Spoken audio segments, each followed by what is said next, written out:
एक खूबसूरत गांव था जिसका नाम शांति नगर था। लेकिन गांव के एक कोने में मौजूद एक प्रासरार झील ने लोगों के दिलों में खौफ का साया डाल रखा था।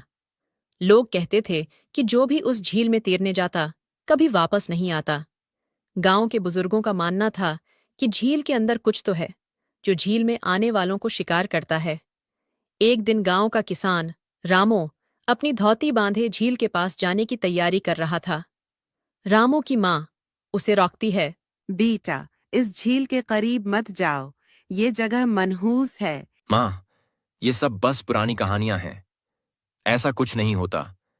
मैंने अपने दोस्तों से वादा किया है और मैं कल झील में तैरने जा रहा हूं। कुछ भी नहीं होगा। मैंने खुद अपने आंखों से देखा है कि कितने लोग यहाँ से कभी वापस नहीं लौटे। बेटा, ये झील सादा नहीं है। मैं नहीं चाहती कि तुम भी इन लोगों की तरह गायब हो जाओ।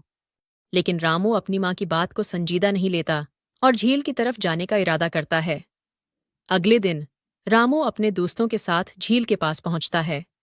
गांव के लोग दूर से ये मंजर देख रहे थे। रामो, मुझ जाओ। ये झील वही है जिसमें जाने वाले कभी वापस नहीं आए। आप लोग बस पुरानी कहानियों पर यकीन करते हैं।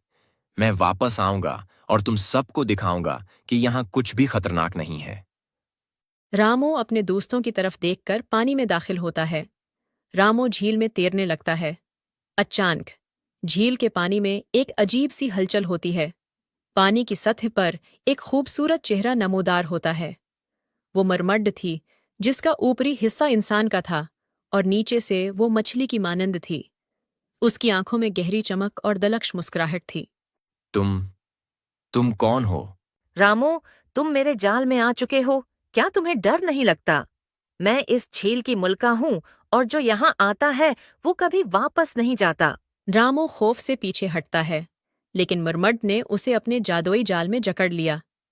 रामू चीखता है, लेकिन कोई उसे बचाने वाला नहीं था। रामू के दोस्तों ने जब देखा कि वो गायब हो गया है, तो वो खौफजदा होकर गांव वापस भागे और गांव वालों को बताया। गांव के लोग गुस्से और खौफ में थे। सबको मालूम था कि मरमड्ड ने एक और जान ले ली है। रामू की माँ जार कतार रोती हुई झील की तरफ भागी। गांव के लोगों ने फैसला किया कि अब उस मरमड्ड को खत्म करना जरूरी है। गांव के बहादुर जवान और बूढ़े सब जमा हुए और झील के पास पहुंचे। अब बहुत हो चुका। हमें उस मरम्मत को खत्म करना होगा। ये झील हमारे लोगों की कब्रें बनती जा रही है। गांव के लोग नेज़े, मिशालें और रस्सियां लेकर झील में दाखिल हुए। मरमड्ड ने उन्हें रोकने की कोशिश की, लेकिन गांव के जवानों ने हिम्मत नहीं हारी। आखिरकार उन्होंने मरमड्ड को झील के किनारे घेर लिया और उसे नेज़े से वार करके मार डाला। तुम सबने मेरे साथ क्या किया, लेकिन मेरी लांछ तुम सबको हमेशा परेशान करेगी। मरमड की मौत के साथ झील का पानी एक बार फिर खामोश हो गया। मरमड की मौत के बाद झील का खौफ खत्म हो गया। गांव वाले दोबारा अपनी जिंदगी में मसरूफ हो गए। रामू की माँ अपने बेटे की याद में रोजाना झील के किनारे बैठती और आंसू बहाती। बेटा, मैंने तुम्हें कहा था कि ये झील खतरनाक है, लेकिन तुमने मेरी बात नहीं मानी।